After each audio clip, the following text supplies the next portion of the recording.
아멘. 여러분, 졸다가도 깨서 들으세요. 오늘 우리에게 가장 필요한 믿음은 산을 옮기는 대단한 믿음보다 하나님이 나를 사랑하시는 아버지 하나님이시라는 믿음을 가지셔야 됩니다. 우리가 아멘 소리는, 우리 기합 소리는 좋아요.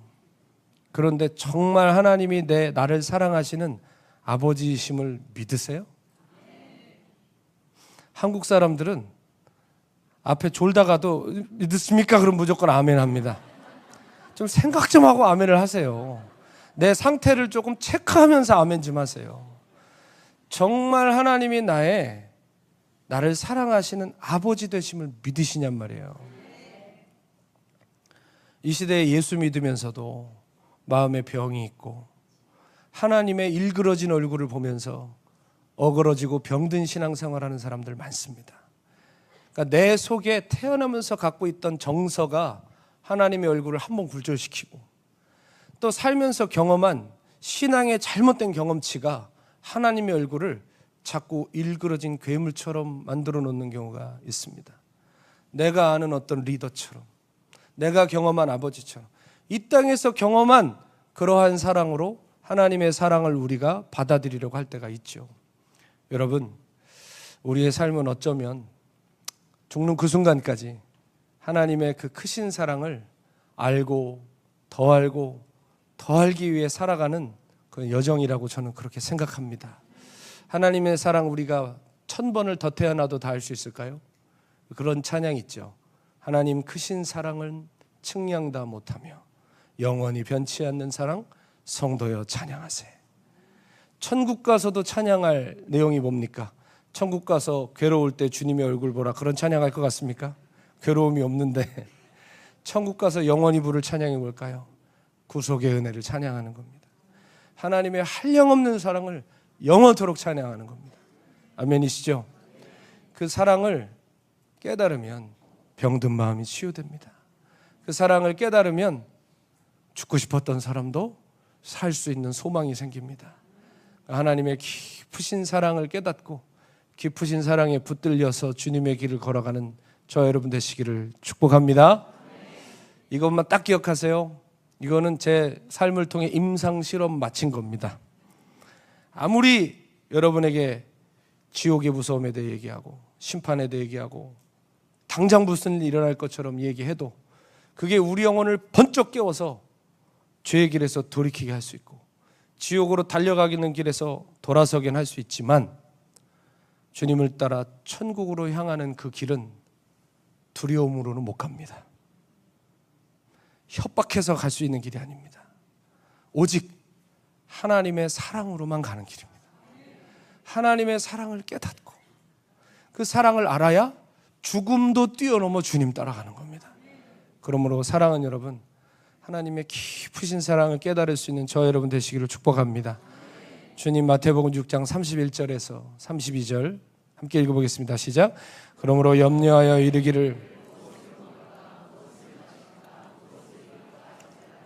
이는 다 이방인들이 구하는 것이라 너희 하늘 아버지께서 이 모든 것이 너에게 있어야 할 줄을 아시느니라. 아멘. 하나님이 너의 아버지 되신다. 하늘 아버지가 저 공중나는 새보다 너를 더 사랑하시고 오늘 피었다 아궁이에 던져질 저 들풀보다 너를 더 아끼신다. 그분이 너의 공급자가 되신다.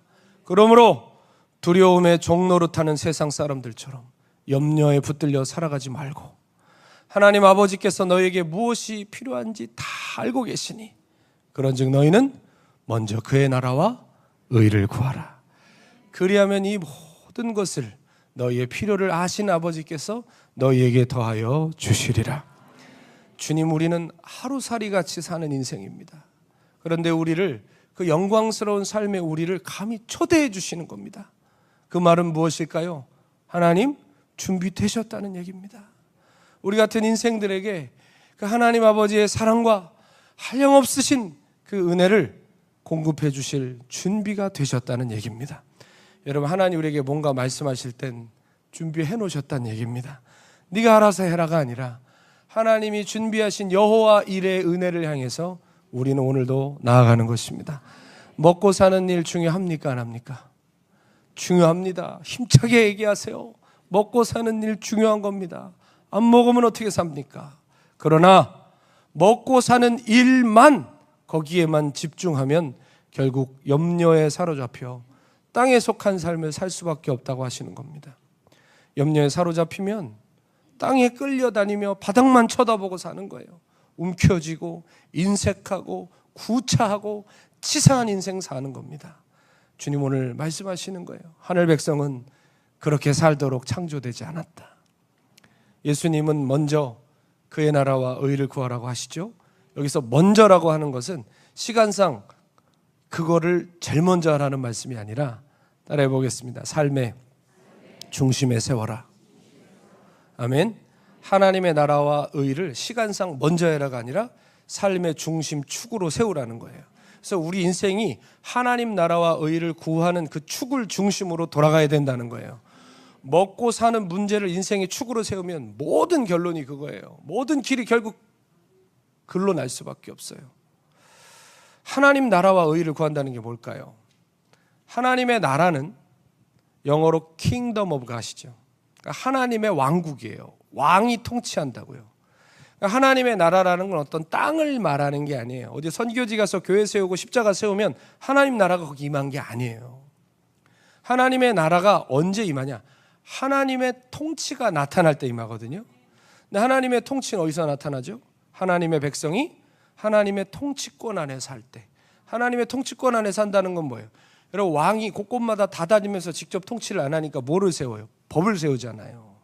하나님의 나라의 법을 따라 사는 그 백성이 있는 곳이 하나님의 나라의 통치가 임한 거예요. 아멘이시죠? 그러니까 나는 하나님 나라 백성입니다. 이거는 말로만 하는 게 아니라 하나님 말씀대로 살고자 하는 의지와 분투가 있어야 정말 하나님의 백성인 겁니다. 하나님 나라의 의를 구하라는 것은 그 나라의 뜻이 이루어지기를 갈망하라는 얘기예요. 이해가시죠? 먼저 그의 나라와 의를 구하라는 것은 하나님의 통치 안에 들어가 살고 하나님의 뜻이 내 삶에 이루어지는 것을 모든 일의 중심축으로 놓고 살라 이 말이에요. 아멘. 그리고 오늘 그 나라와 의를 구하라 그러시죠. 구하라. 자, 구하라는 말은 그냥 asking 하라는 얘기 아니에요. 그냥 기도해봐라 이 얘기가 아닙니다. 오늘 구하라라는 이 단어가 헬라어로 복음서의 다른 비유에 똑같이 나오는 장면이 있는데, 누가복음 15장에 나오는 잃은 드라크마를 찾는 여인의 비유입니다. 함께 읽어보겠습니다. 시작. 어떤 여자가 10 드라크마가 있는데 하나를 잃으면 등불을 켜고 집을 쓸며 부지런히 찾지 아니하겠느냐. 아멘. 이 여자가 드라크마를 잃어버렸어요. 10개 중에 하나를 잃어버렸는데 그냥 없는 셈 치지 않고 찾기 시작합니다. 언제까지 찾아요? 찾아내기까지. 어떻게 찾아요? 등불을 켜고 집을 쓸며 부지런히 찾습니다. 여기서 찾지 아니하겠느냐 할 때 이 찾다가 먼저 그 나라와 의를 구하라는 말과 똑같은 단어예요.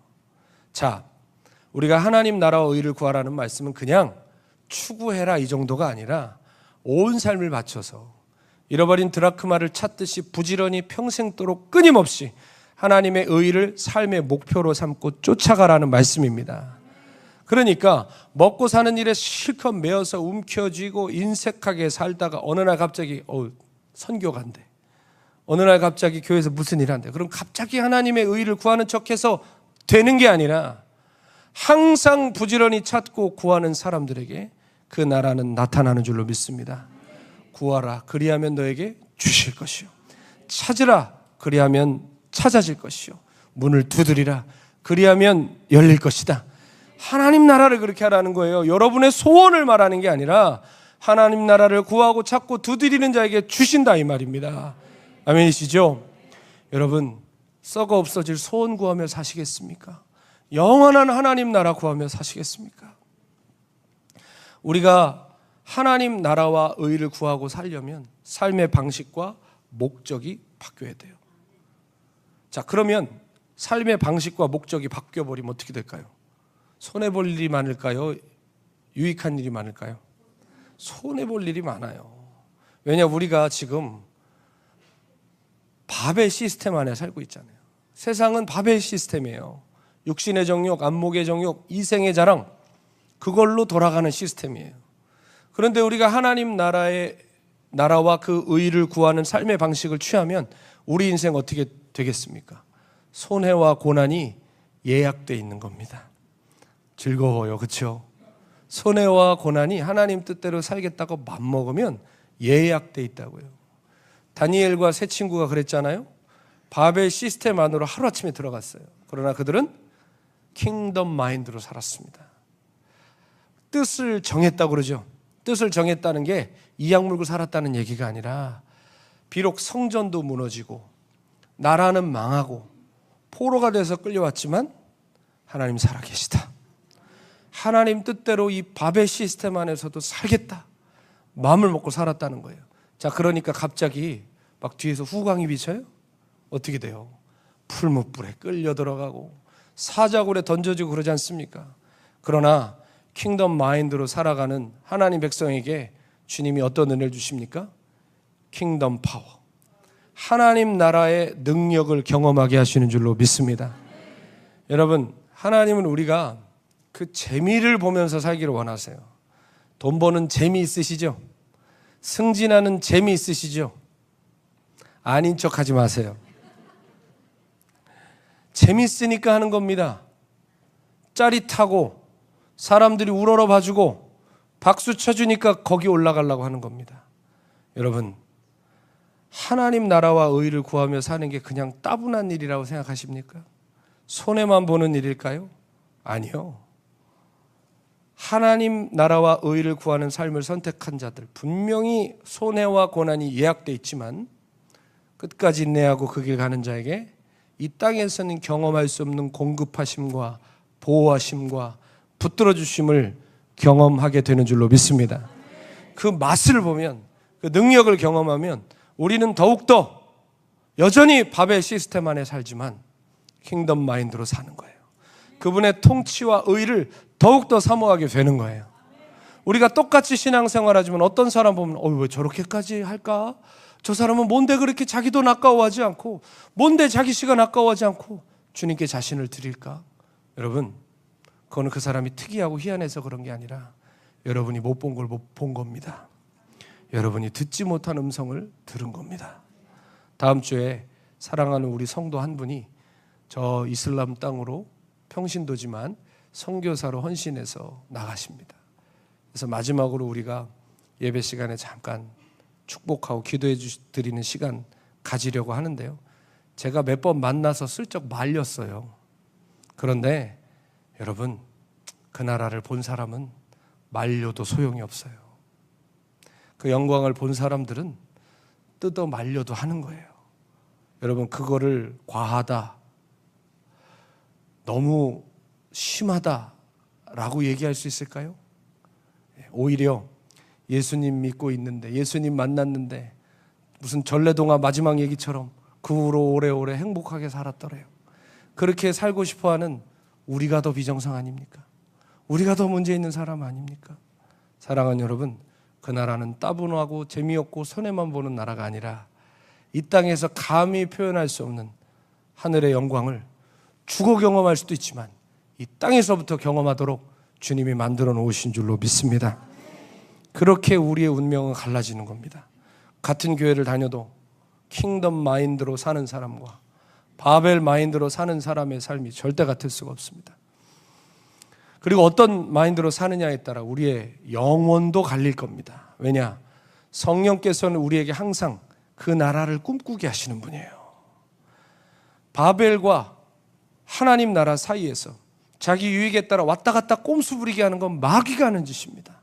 성령은 항상 우리를 하나님 나라의 꿈을 꾸게 하시는 분임을 믿으시기를 바랍니다. 성령을 따라 행하시기를 축원합니다. 그리고 여러분, 성령을 따라 행하고 먼저 그 나라와 의를 구하고자 결정하면 이제는 집중하셔야 돼요. 선택과 집중이라는 말 들어보셨죠? 선택하셨으면 집중하셔야 돼요. 하나님의 통치와 그분의 뜻이 내 삶에 이루어지도록 집중하세요. 우리가 무엇에 집중하든 집중하면 할수록 보이는 게 달라지고 들리는 게 달라지고 디테일한 선택이 달라질 겁니다. 그리고 우리 운명은 점점점 달라질 거예요. 예를 들어 여러분, 뉴저지와 뉴욕에 집을 구한다고 생각해 보세요. 집 구해야 돼요, 당장 다음 달에. 그럼 다닐 때 뭐만 보일까요? 집만 보여요. 집은 많은데 내 집은 없구나 하면서 집만 보인다고요. 그런데 집을 아무 집이나 사는 게 아니라 나는 타운하우스에 살 거다. 그럼 수많은 집 중에 뭐만 보여요? 타운하우스만 보여요. 근데 나는 아무 데나 안 살 거고 어떤 지역에 살 거다라고 마음을 먹으면 그 지역에 있는 타운하우스만 보이는 거예요. 무엇이든 선택하면 집중이 시작되고 집중을 하면 할수록 디테일이 생기는 거예요. 그러면 선택이 완전히 달라지고 인생의 질이 달라지고 운명이 달라지는 거예요. 여러분, 오늘 우리는 무엇에 집중하고 있습니까? 뭐가 그렇게 보이고 무엇을 선택하면서 살고 계십니까? 또요, 우리가 뭐에 집중하느냐에 따라 근심의 종류도 달라져요. 우리가 먹고 사는 일에 빠져 있으면 돈이 모자라거나 없는 것이 근심의 제목이 되겠죠. 소유가 부족하고 모자란 게 늘 근심이에요. 이게 열등감이고 이게 속상해요. 그런데 우리의 관점이 바뀌어서 하나님 나라와 의의를 구하기 시작하면 이제는 뭐가 속상해요? 내가 이거 부들부들 떨면서 살고 있는 게 속상한 거예요. 하나님 뜻대로 내가 살지 못하고 내가 이 소유에 매여 있구나. 내가 욕심을 부리는구나. 내가 이렇게 사는구나. 근심의 제목이 바뀌는 겁니다. 킹덤 마인드가 들어오면 대상을 바라보는 관점이 바뀌고요. 따라서 근심의 내용도 바뀌어요. 관점이 바뀌고 근심의 내용이 바뀌면 또 어떻게 될까요? 인생에서 분투하며 사는 내용이 달라져요. 소유가 부족해 근심이라면 움켜쥐기 위해 분투하겠죠. 그러나 내가 소유에 매여 사는 게 부끄러움이라는 것을 깨닫는다면 소유를 내려놓는 게 분투의 내용이 되겠죠. 싸움도 달라지는 거예요. 성경은 말합니다. 고린도서 7장 10절 같이 읽습니다. 시작. 하나님의 뜻대로 하는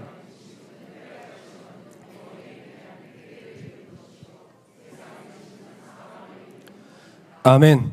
하나님 뜻대로 살려고 해도 근심은 옵니다. 그러나 근심의 내용이 다르죠. 하나님 뜻대로 살려고 해서 오는 근심은요, 우리를 후회할 것이 없는 구원에 이르게 하는 회개를 이룹니다. 그러나 세상 근심은 우리를 사망으로 끌어갑니다. 여러분, 오늘 우리는 어떤 근심을 끌어안고 살고 있습니까? 그 근심의 종류를 살펴보면 내가 지금 무엇을 추구하며 살아가고 있는지 엿볼 수 있어요. 여러분, 저는 여러분에게 감히 도전합니다. 여러분의 삶을 믿음의 순종의 시험대에 올려놔 보세요. 이게 무슨 얘기냐? 성경에 보면 하나님의 약속이 굉장히 많죠.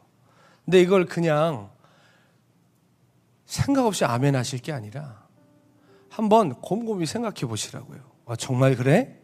그러면 하나님의 약속이 내 삶에 이루어지는지 안 이루어지는지 믿음으로 순종의 자리에 내 시간도 들여보고 재정도 들여보고 미래도 들여보고 해봐야 될 거 아니에요. 그래야 하나님이 진짜 살아계신 하나님인지 이 말씀이 말씀대로 이루어지는지 아닌지 알 거 아닙니까? 아멘? 이거 왜 해야 될까? 이거 깨달으면요, 우리의 믿음의 수준이 달라지는 거예요. 관념 속에 아멘하는 게 아니라 그 하나님을 알게 되는 거예요. 여러분, 우리가 미래가 두렵지 않은 사람 아무도 없습니다. 돈이 차고 넘쳐서 걱정 근심 없는 사람 아무도 없습니다. 근데 제가 시간이 지날수록 뭘 깨닫는 줄 아세요? 채워주실 줄 믿습니다. 내 미래가 어떻게 될 줄 믿습니다라는 어떤 목적을 갖고 믿는 게 아니라 나는 내일도 모르겠고 나는 여전히 부족하고 나는 여전히 저는 다르지만 나를 부르신 분이 누군지 알겠는 거예요. 내가 하나님이라고 부르는 그분이 어떤 분이신지 믿어지는 거예요. 그러니까 몰라도 가겠더라고요. 부족해도 하겠더라고요. 여러분, 우리의 믿음은 어떤 이슈나 현상이나 문제와 닿아있으면 안 되고 결국 우리의 믿음은 어디로 가야 됩니까? 살아계신 하나님, 어제나 오늘이나 영원토록 변함없으신 하나님. 그래서 그런 찬양 있잖아요. 내일 일은 난 몰라요. 장래일도 몰라요. 근데 이 찬양 영어로 보니까 진짜 은혜스럽더라고요. 내일 일은 난 모릅니다. 그러나 내일을 붙드시는 분이 누구인지 나는 알고 그분이 나의 손을 붙들고 계심을 나는 압니다. 내일 일은 모른다니까요. 그런데 내일을 붙들고 계시는 분이 누군지 나는 알아요.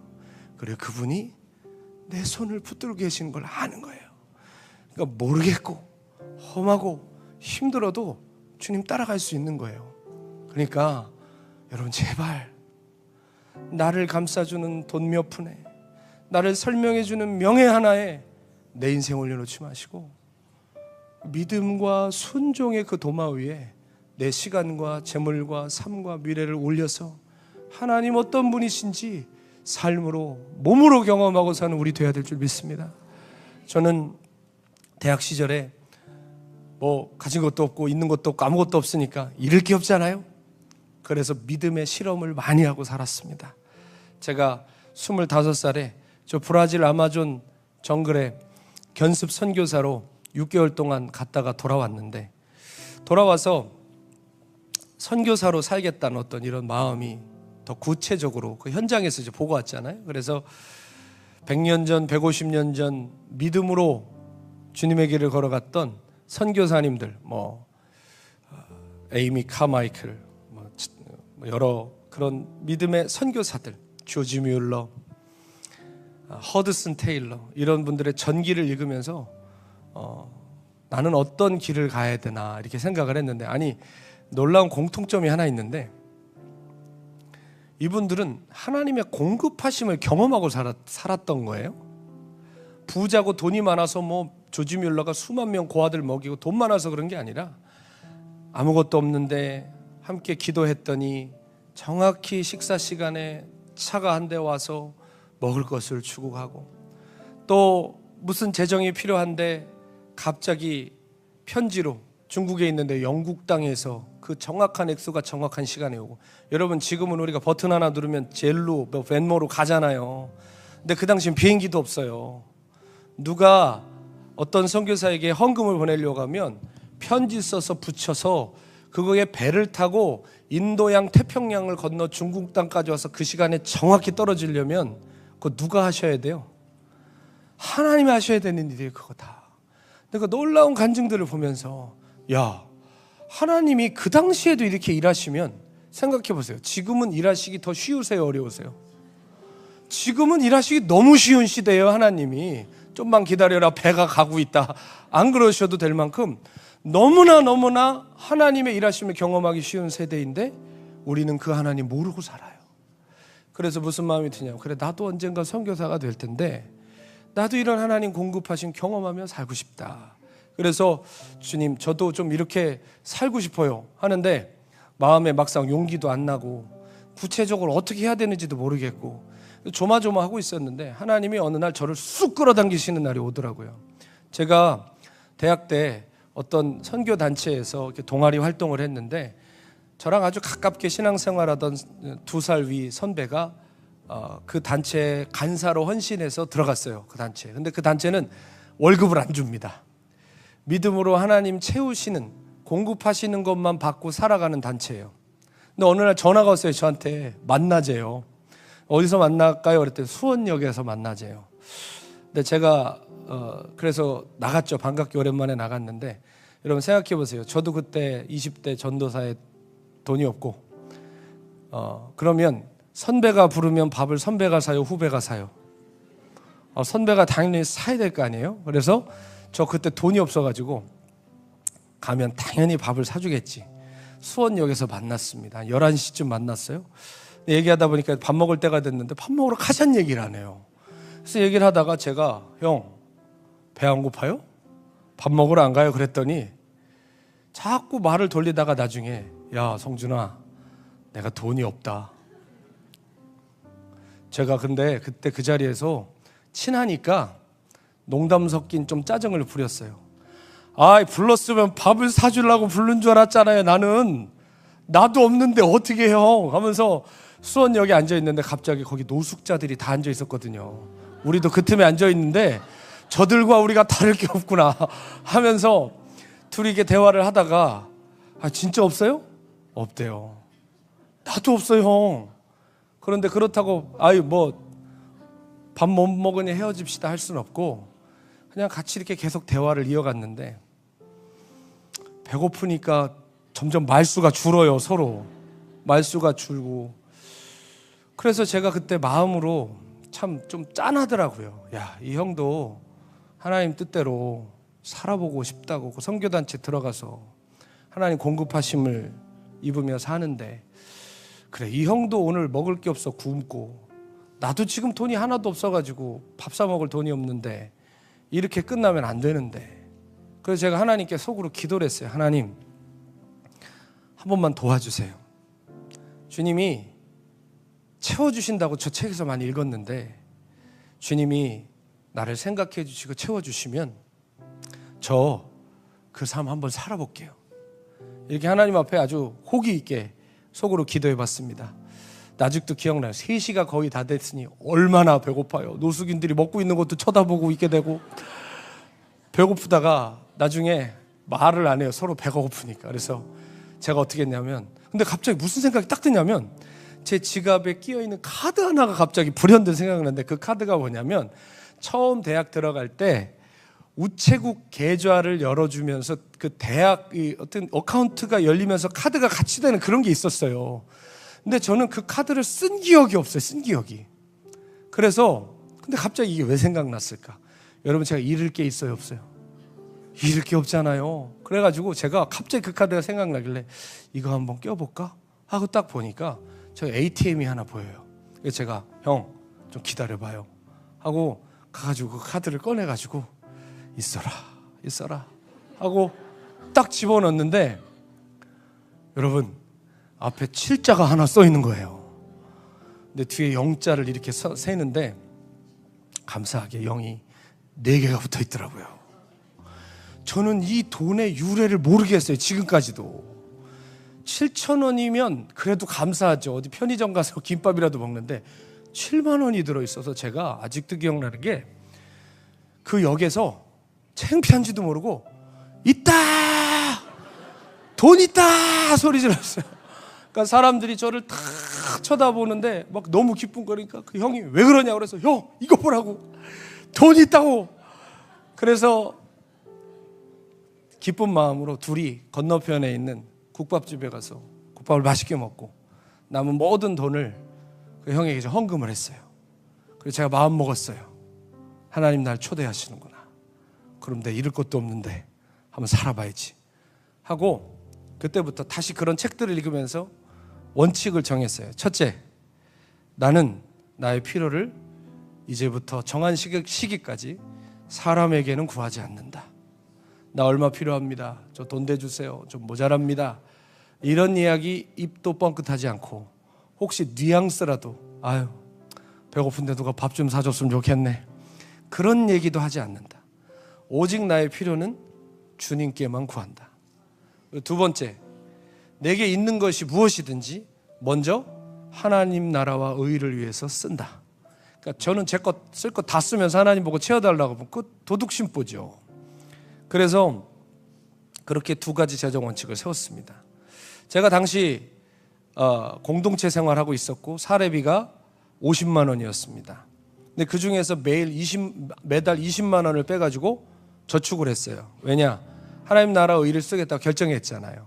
20만 원을 왜 저축했냐면, 매년 말에 제가 그때 중고등부 사역하고 있을 텐데 학비가 모자란 아이들이 많지는 않지만 나오더라고요. 그래서 전액은 못 될지라도 내가 이거 모아서 그 아이들 도와줘야지. 하나님 나라 의를 위해서 모아두고, 어떤 필요가 있고 주님 기뻐하시는 일이 있으면 어마어마하게는 못해도 제 것을 찢어서 주님께 드리기 시작했습니다. 여러분, 그런데 그렇게 사는 거 쉬웠을까요? 어려웠을까요? 어려웠어요. 제일 먼저 예약되어 있는 건 고난과 어려움이라니까요. 이게 제가 쌓아놓고 사는 게 아니기 때문에 돈이 너무 쉽게 똑똑 떨어지는 거예요. 그런데 저 지금 기억해 보면요, 한 번도 저를 돈이 없어 밥을 못 먹게 하신다든지, 가야 되는 데가 있는데 돈이 없어 못 가게 하신다든지, 해야 되는 일이 있는데 돈이 모자라 못하게 하신다든지, 한 번도 저를 부끄럽게 하지 않으셨습니다. 언제나 갑자기 어떤 사람이, 모르는 사람이 나타나서 차를 태워주기도 하고, 또 누가 와서 저에게 갑자기 헌금해 주기도 하고, 밥을 먹자고 하기도 하고, 그런 하나님의 세세한 손길들을 경험하면서 한 걸음 한 걸음 믿음의 실험을 계속 해나갔습니다. 어려운 상황이 오면 주님께 엎드렸어요. 사람에게 구하고 싶을 때 왜 엎겠습니까? 주님께 엎드려서 하나님 저를 채워주세요. 저를 도와주세요. 만약에 버스비가 없어요? 걸어가면 되는 거예요. 하나님이 못 걸어갈 만큼 저를 걸어가게 하지 않으시더라고요. 걸어갈 만한 거리는 걸어가고 아낄 거는 아껴가면서 그렇게 한 걸음 한 걸음 따라갔습니다. 그러니까 믿음이 점점점 그 영역에 있어서는 단단해져 가더라고요. 자, 그런데 하나님이 더 높은 믿음으로 우리를 부르실 때가 있잖아요. 그렇죠? 더 큰 믿음으로. 여러 경험들이 있었지만 가장 기억에 남는 두 가지 장면이 있습니다. 물론 여러분 지금 표정 보면 그거 그때 한 간증이잖아요. 저 다 알고 있어요 하는 표정인데 여러분 그렇다고 없는 얘기 지어서 할 수는 없잖아요.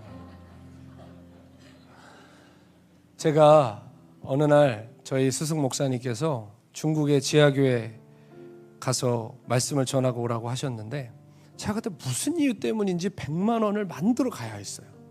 100만 원을 만들어 가야 하는데 제가 100만 원이 어디 있어요. 월급이 50만 원인데.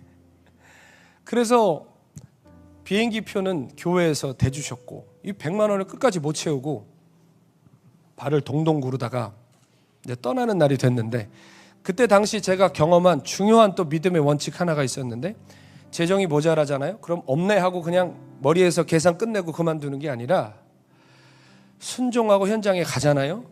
가면서 채워지거나 가서 채워져요. 아멘?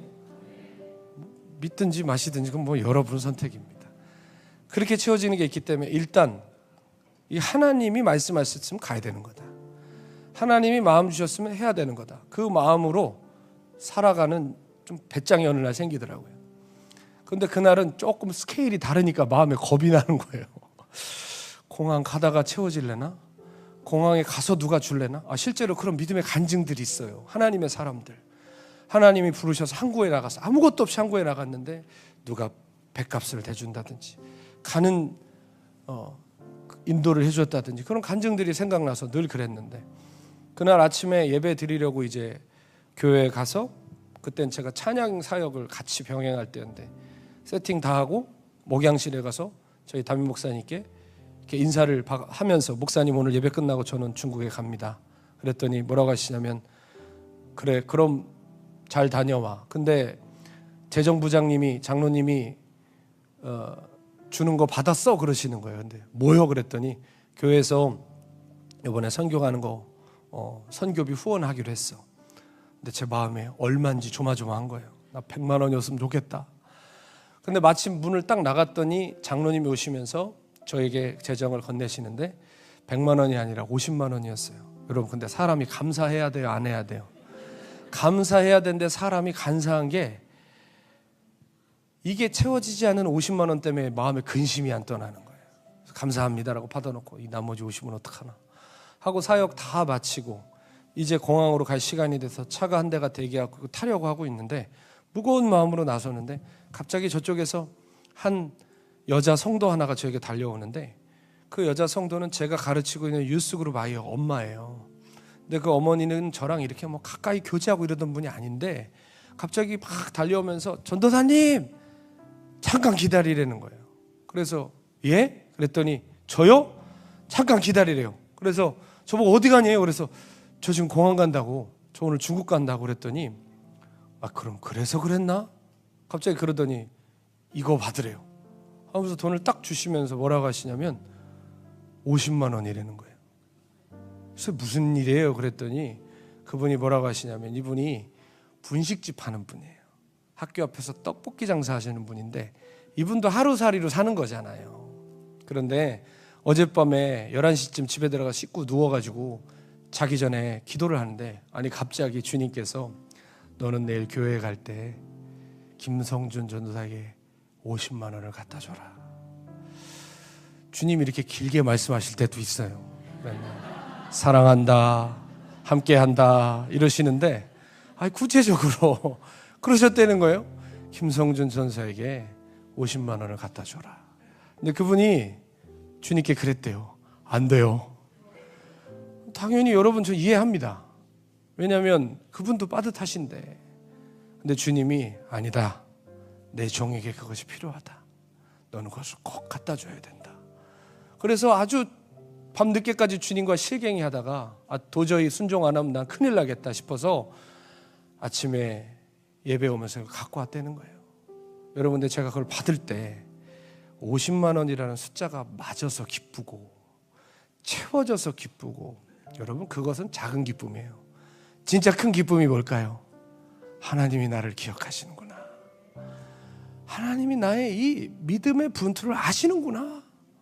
머리카락까지 세신다고 그랬는데 진짜구나. 참새 한 마리가 땅에 떨어지는 것도 내가 잊지 않는다고 하셨는데 그 주님이 맞구나. 그걸 생각하는데 마음이 막 벅차오르더라고요. 여러분, 재미나지 않겠습니까? 물론 살 떨려요. 살 떨리고 이거 어떻게 되는 거야? 이럴 때 너무 많은데 그 주님을 경험하고 나면 이거 바벨 시스템 아무것도 아니라는 걸 알게 돼요. 그리고 마지막으로 주님께서 그 훈련을 이렇게 도장을 딱 찍어주시는 날이 있었어요. 제 재정 훈련을 자 이제 됐다 하고 도장 찍어주시는 날이 있었는데, 그때도 중국에 가야 되는 때였어요. 또 중국 지하교회에 가야 될 일이 생겼는데 갑자기 일정이 결정되면서 급행 비자를 내야 됐습니다. 근데 그 당시에는 한국에서 중국 대사관에 가서 직접 비자를 신청할 수 없었고 여행사를 통해서만 해야 됐어요. 아직도 기억나요. 급행 비자피 88,000원. 그리고 그날이 금요일인가 그랬습니다. 토요일 주일은 대사관이 문을 안 열기 때문에 금요일에 가서 어찌됐든 내야 그 다음 주에 받아가지고 갈 수 있었는데,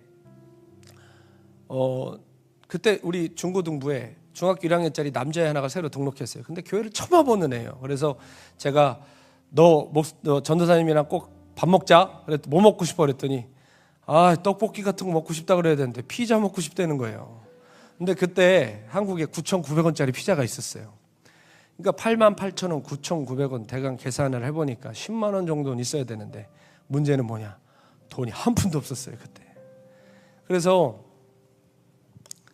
제가 그날 이제 여행사에 가고 그 녀석을 만나려고 아침에 나섰는데 해가 쨍쨍 찌는 여름이었어요. 한국 더위 아시죠? 막 맴이 왱왱왱 울고 몸이 녹을 것 같은 날이었는데, 그때 저희 사택이 교회까지 버스로만 거의 한 40분을 가야 되는 거리였어요. 그러니까 걸어서도 한번 가봤거든요. 제가 3시간 정도 걸리더라고요. 그 거리를 제가 이제 버스를 딱 탔는데, 버스 카드를 딱 찍었는데 아직도 기억납니다. 잔액이 240원인가 270원인가 뜨는데, 그거는 뭘 얘기하는 겁니까? 돌아올 차비는 없다. 네, 일단 가야죠. 그래서 타고 가는데 한 2정거장 지나갔어요. 근데 제가 엄청난 사실을 깨달았어요. 여권을 두고 온 거예요. 비자를 받아야 되는데. 근데 여러분, 그때는 끝까지 가면 여권이 생겨 있을까요? 그건 믿음이 아니에요, 여러분. 빨리 내려야 돼요, 그때는. 그래서 일어나서 벨을 누르고 얼른 내렸더니 한 2정거장 정도 지났더라고요. 근데 막막한 거예요. 왜? 이제 차비 있어요, 없어요? 없잖아요. 나 이거 어떡하지? 너무 마음이 두려운 거예요. 나 이거 못 받으면 못 가는데 다음 주에. 그래서 근데 여러분, 사람이 급하면 하던 버릇 나옵니다. 제 하던 버릇이 뭐냐면, 저는 여러분이 저의 비주얼을 어떻게 보시는지 모르겠지만 저는 그 외동아들로 태어나서 나름 유복하게 자랐습니다. 부모님이 고등학교 선생님이셨어요. 그래서 제가 사역하느라 집을 나온 이후에도 가끔 돈이 부족해서 어머니한테 이렇게 전화하거나 문자 보내면 넉넉하게 보내주시고 그러셨어요. 근데 이제는 그렇게 하면 돼요, 안 돼요? 안 되고, 제가 그 재정을 하나님 앞에 의탁하고 살아간 지 한 1년 반 정도 됐어요, 그때. 그러니까 이제는 제가 아직도 기억납니다. 처음 그 재정 의탁할 때 어머니한테 전화했던 기억이 있어요. 제가 그때는 어려서 엄마라고 그랬습니다. 엄마, 저 믿음으로 살기로 하나 결정한 게 있어요. 뭐니에요? 제가 이제 엄마한테 뭐를 좀 용돈 달라고 하는 일은 없을 겁니다.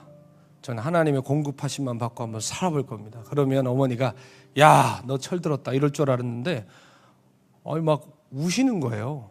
그래서 왜 울어요? 왜? 그랬더니 네가 고등학교 졸업하자마자 집 떠나서 1년에 몇 번 보기 어려운데 내가 너한테 네가 용돈 달라고 하고 내가 너한테 용돈 보내주는 게 기쁨이었다는 거예요.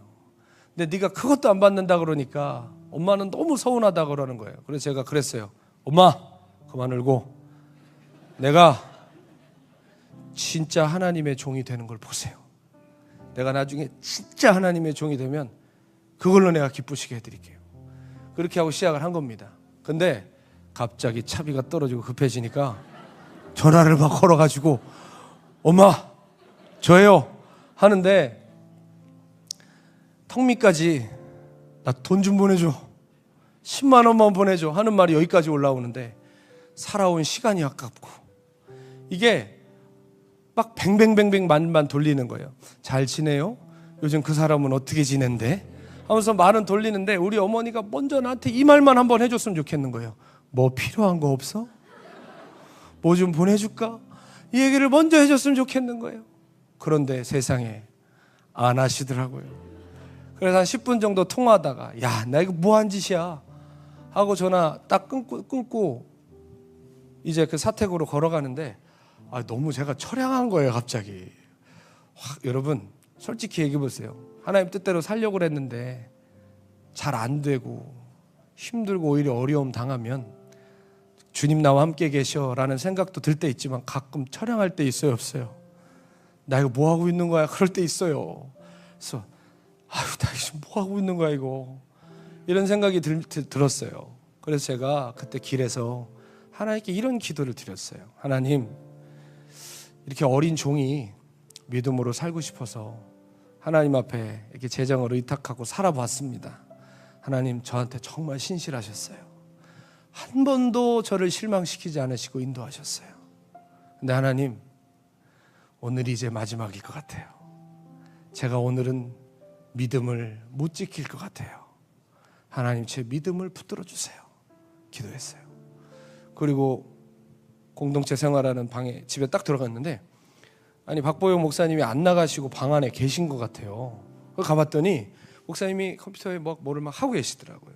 제가 목사님 안 나가셨네요? 그랬더니 저에게 너 아까 나가는 거 같더니 또 들어왔냐? 그러시는데 덥고 땀도 많이 나고 마음도 심란하고 그래가지고 방에 이렇게 냉기가 좀 있길래 목사님 저 5분만 앉아있다 갈게요.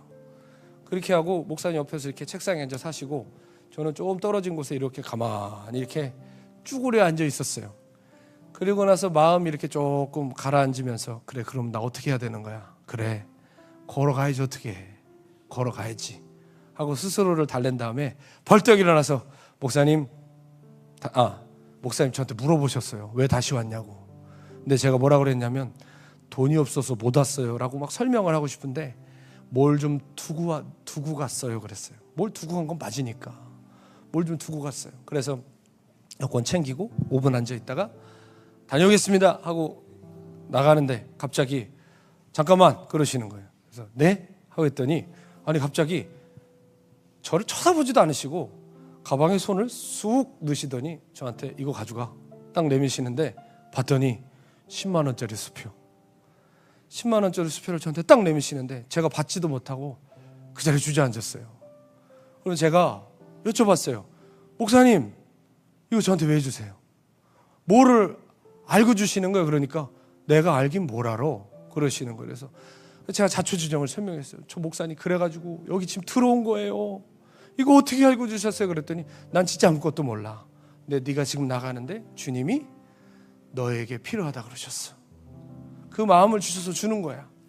야, 남의 일이라고 감동도 받으시는데 저는 그때 너무 기뻐가지고 말할 수가 없는 거야. 이게 왜 기쁘냐?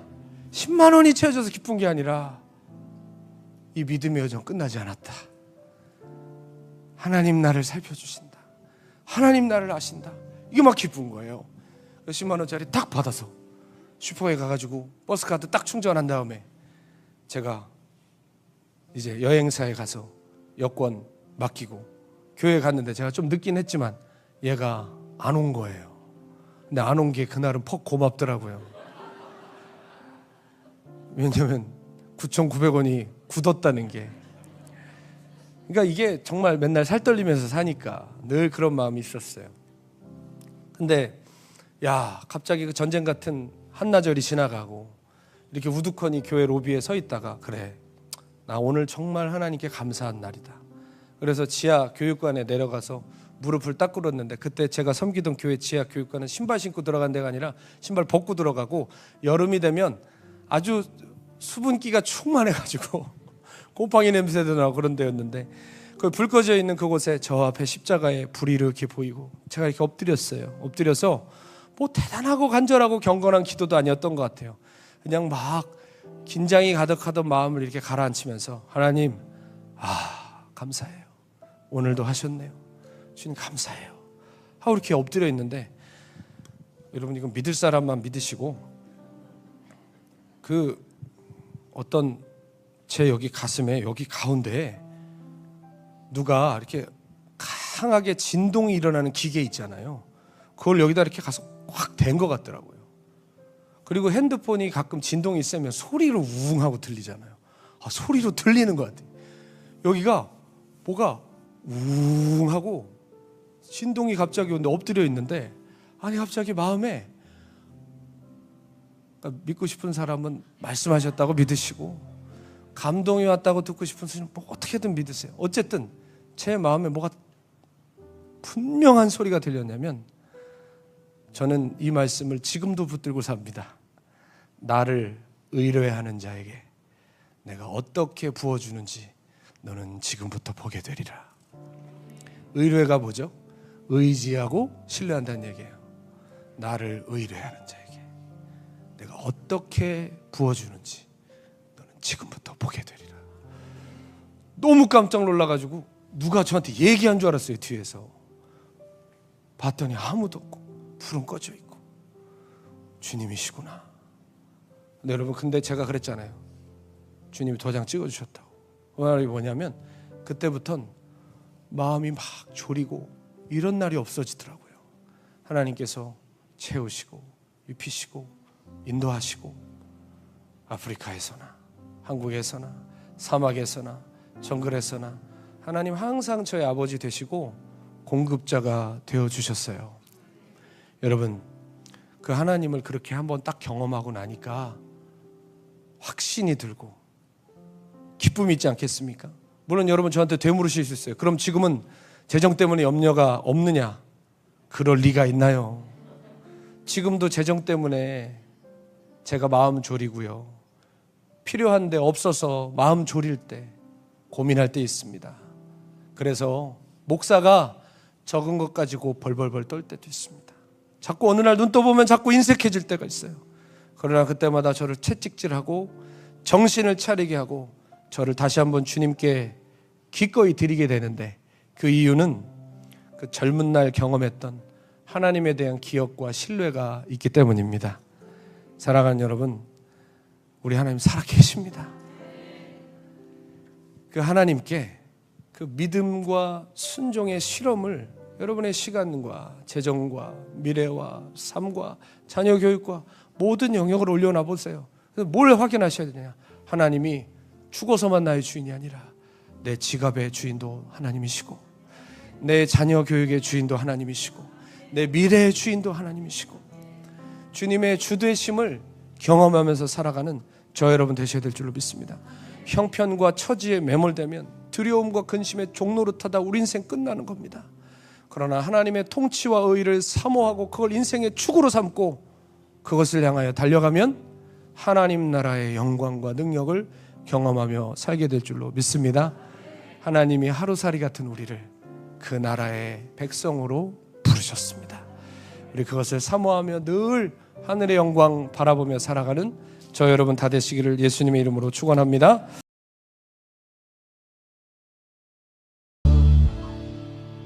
오늘 피었다 지는 그 들풀도 입히시는 하나님, 하물며 너희일까 보냐. 하나님 나의 아버지 되심을 믿지 못하여 오늘도 근심과 염려 속에 살아가는 우리를 불쌍히 여겨 주시옵소서.